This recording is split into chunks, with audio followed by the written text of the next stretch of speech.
Okay, let's begin.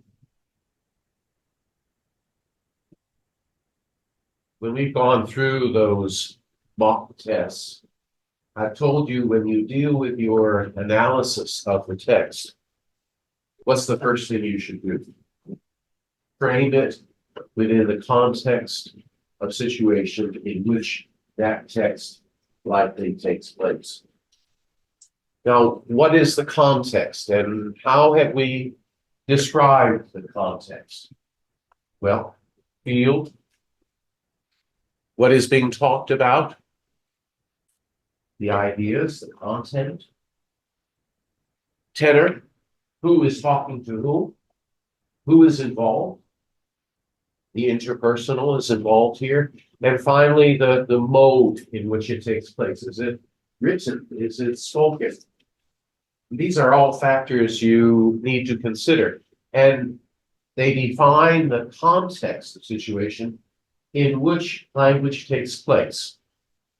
What we're saying about the variety of language that occurs in that context, we call it a register.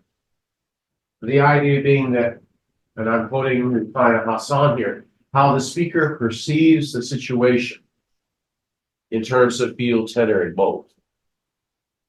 In other words, the speaker is thinking in terms like this. What am I talking about? Who am I talking to? And how am I communicating this? All these factors, yes, are what we consider when we are using language. And so what she's saying is that those factors activate, to use her words, activate the choice of certain meanings which are realized by her choice of wordings. And so the context of situation activates how we want to say it, how it will come through. And what this is called, as she calls it, these word choices that are activated by context of situation are what? They are an instance of some registral variety. We've called it simply a register, whose correlate is some specific category of context. So corresponding to that text is some context. And that's why I ask you to pay attention to that when you are describing the text.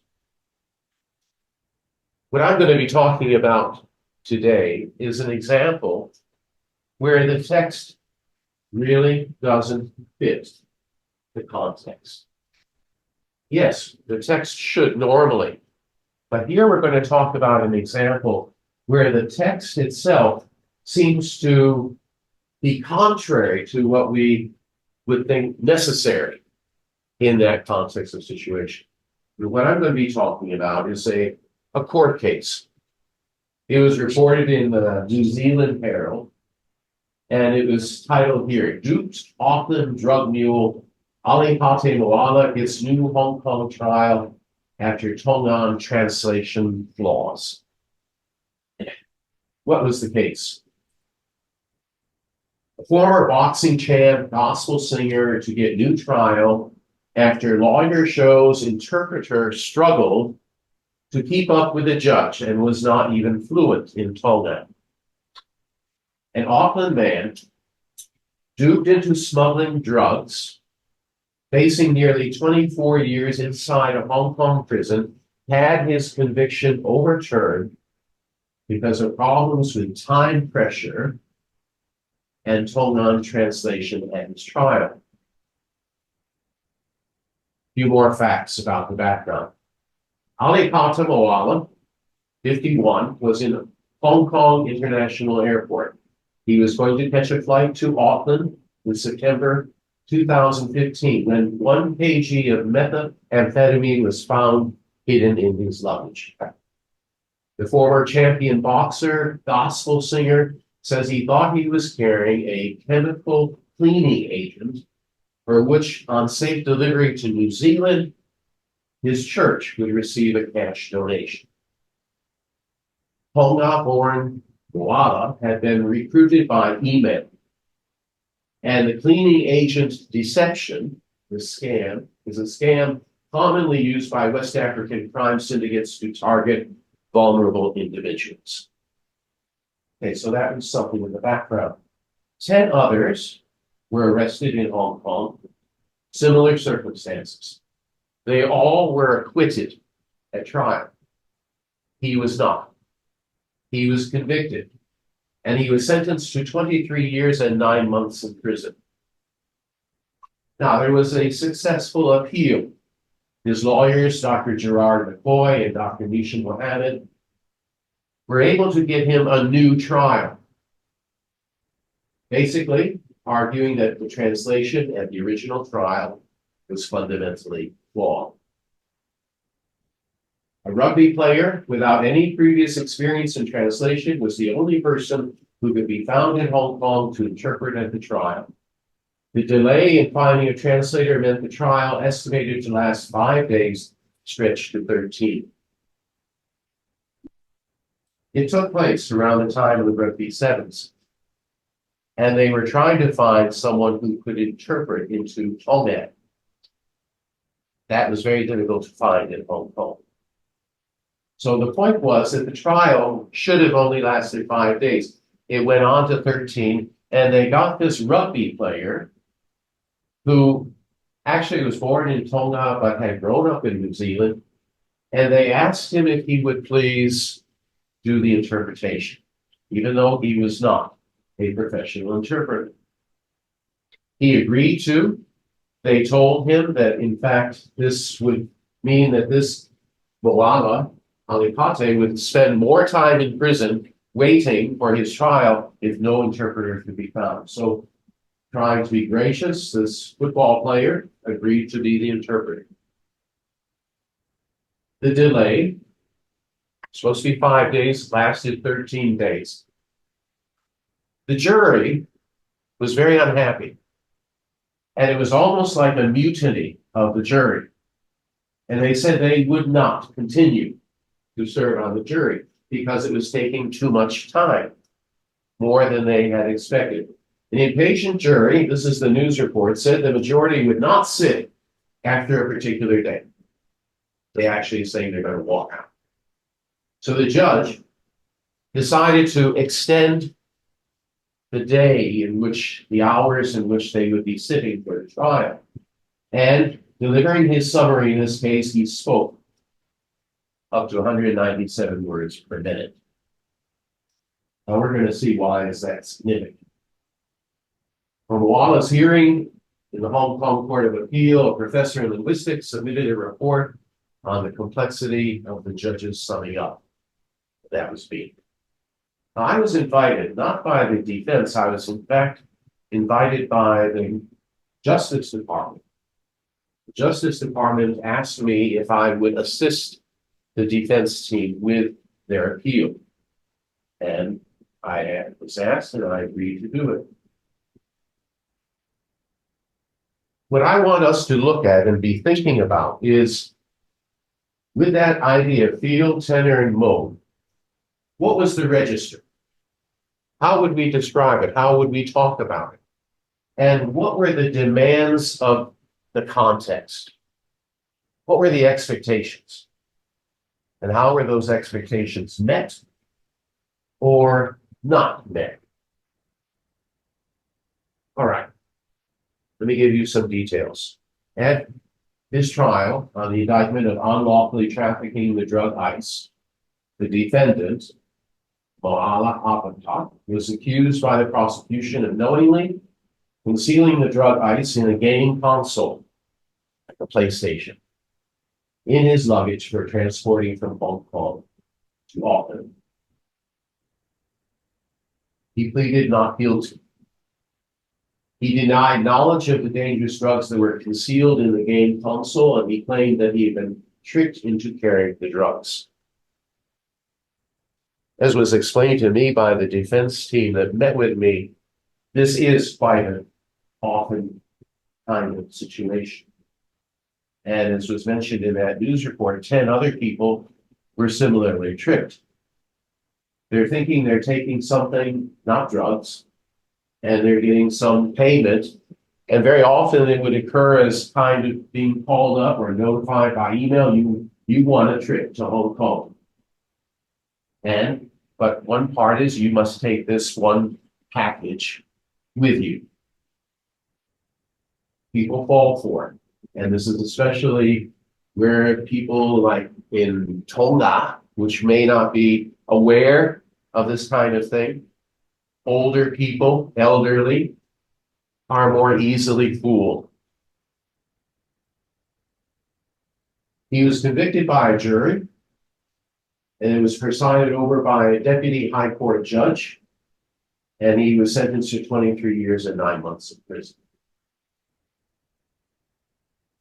The defendant, Malala Alapa, is a Tongan national. English is his second language. Tonga is his first language. Where is Tonga? Tonga is over here. Here's New Zealand. Here's Australia. And that's where Tonga is. Okay. As I told you, an interpreter was provided to interpret the court proceedings into Tongan for the defendant. The jury. Who are the jury? They're Hong Kong residents. A notice of application for leave to appeal against the conviction was filed. The hearing about the application for the appeal was it did not only allow the appeal, the application, it also allowed the appeal.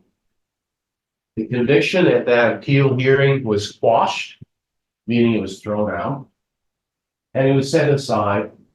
The sentence was set aside, and they ordered a retrial. In fact, he was retried in 2021. Again, he was found that they argued that there was no case to answer. In other words, there wasn't enough evidence, and the case was thrown out.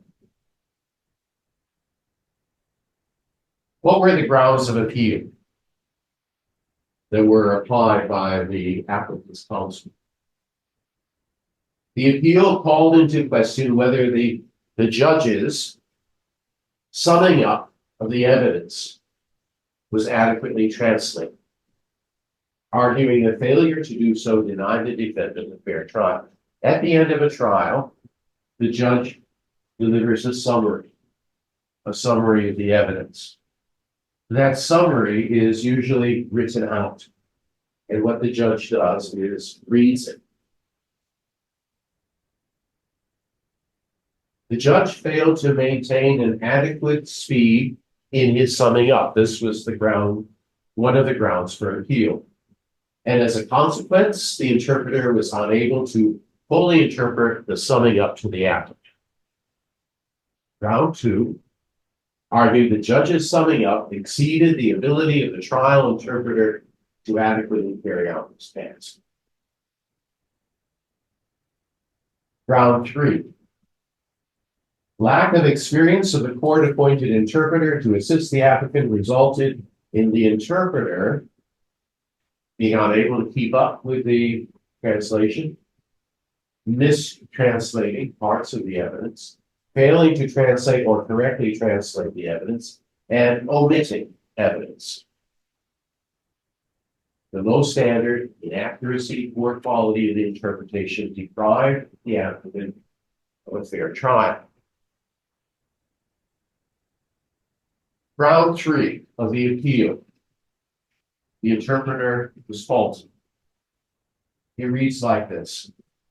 Counsel for the defense said the failure of the interpreter to use the appropriate words or to interpret to an extent that fully reflected the answers given by the applicant could have conveyed the impression to the jury that the applicant was unresponsive, incoherent, inconsistent, or even being evasive, and this could have resulted in the jury making adverse findings against the applicant and ultimately influence the outcome of the trial. The defendant is basically dependent on what he is receiving from the interpreter. And if it is not complete, what is being said, if it is inaccurate, what is being said, when he responds, when the defendant responds to questions, well, it may come across like he is trying to avoid answering the question. Unresponsive, incoherent, inconsistent, or being evasive. When the justices heard the appeal, what they said was this: the difficulties lay not with the language, but with the linguist. Well, what they meant by the linguist was the interpreter. What they wrote was this: before concluding this judgment, we should emphasize that even though we allow this appeal on grounds 2 and 3, we do not accept the assertion that the judge spoke at too rapid a pace.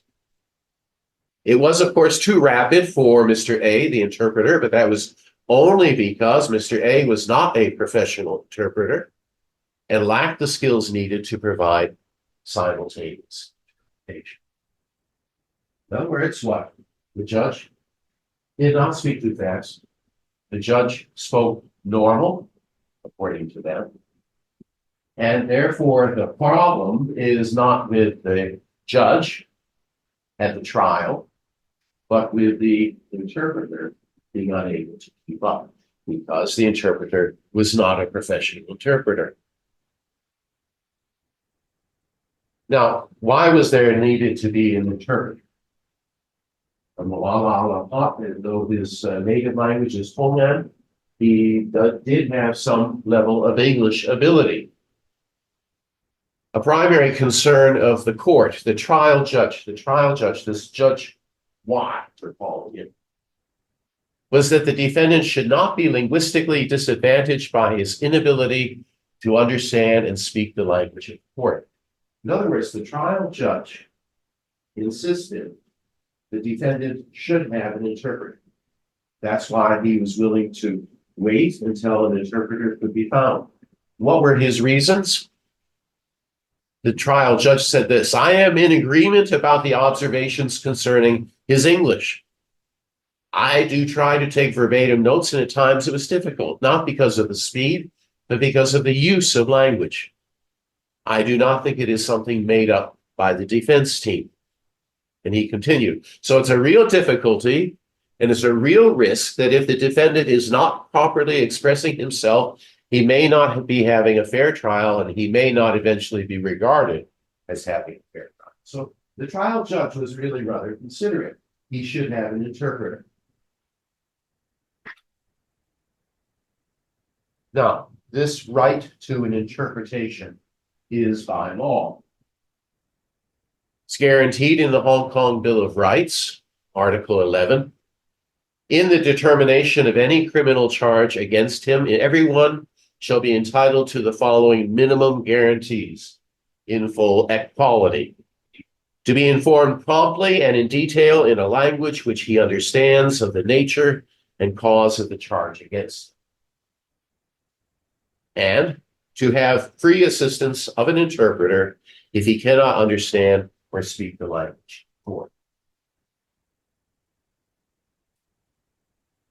So this right to interpreter assistance and this Article 11, it is comparable to Article 14 of the International Covenant on Civil Political Rights, which applies to Hong Kong by virtue of the basic law. The defendant's right to interpreter assistance based on Article 11 extends to and encompasses all elements of the trial which affect the defendant's interests, assuring not only the defendant's comprehension, but also, more importantly, his meaningful participation in the trial, including his ability to make decisions on trial issues and give instructions to his legal representative on such issues. He's entitled to an interpreter. If his language ability, his English language ability, is not sufficient to keep up with what's happening in the court. The interpreter. The interpreter acknowledged that his Tongan was not at the level of a native Tongan speaker. He grew up in Tonga. He was born in Tonga, but he was raised in Brisbane, Australia. This is the interpreter. This is the football player. All right, rugby player. Asked about his level of vocabulary in Tongan, the interpreter replied that while he can speak and write the Tongan language, there are parts of the older Tongan language that I don't understand or I can't speak. That's sometimes probably directly linked to some of the words in law and stuff like that. The interview with the interpreter was online. Now, this was before the pandemic. There was nothing to do with the pandemic. That was the first time in a court case that an interview with one of the witnesses was done on camera, online. For example, he was asked how he would translate DNA into Tongan. The interpreter replied that he didn't know. He did not know the word for suspicion. So, yes, he was not knowledgeable. So he was asked these questions. Would it be right to say, this is the judge speaking, that if you felt that you were not up to the job of being an interpreter, you would have said so? He replied, yes, and the fact that they said that there wasn't anybody else within the country, it was critical for somebody to be able to help to get the court proceeding underway, because there had been, from what I was told, there had been a fair bit of time that he was already incarcerated. Again, he was asked, but if you felt that actually I'm not good enough to do this, you would have said so? At the start, before I started, yes, I thought I was up for the job, but then obviously at the end of it, there's a lot more to it than I know.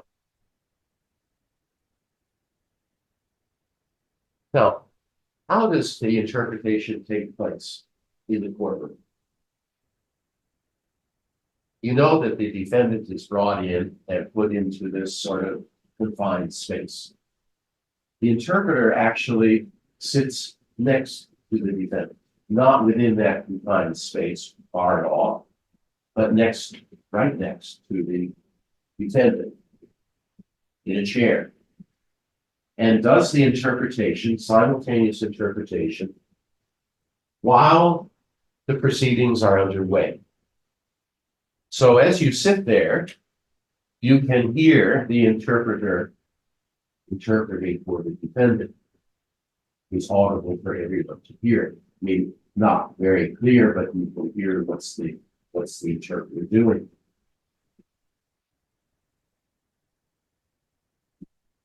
What does that mean? That means that the defendant is hearing the interpreter talking to him. So he cannot hear very well what else is happening as far as the proceedings. It is all being communicated through the interpreter. He has this voice right next to him. Now, take a look, if you will, at the layout. You'll notice something. There is an interpreter booth. And when I went there, I was quite surprised to see it looked quite nice. All glass encased and everything. But the problem was, I asked how come did they use the interpreter booth? They said that it didn't work properly. It never worked properly since it had been constructed. So they've never used it. Instead, the interpreter sits in that chair next to the defendant and does the interpretation.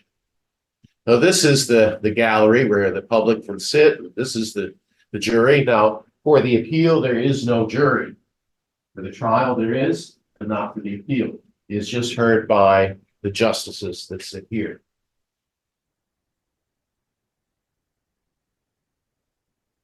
The interpreter was asked to estimate how much of the judge's summing up he was able to actually interpret. 20 to 30%.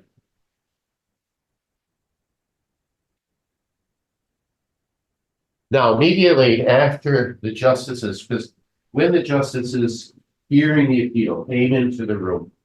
The first thing they said was they wanted to hear the evidence from the interpreter. So they conducted this telephone interview with the interpreter and asked those questions that we just heard. And then, after they heard the interpreter say the best he could get was 20 to 30%, the justices concluded, when an interpreter says that he was only able to interpret 20 to 30% of what had been spoken, was unfamiliar with key words and phrases which were frequently being used in the course of the proceedings, and we were compelled to conclude that the applicant had not been provided with constitutionally compliant standard of interpretation, one that met the purposes of Article 11. And they quashed it.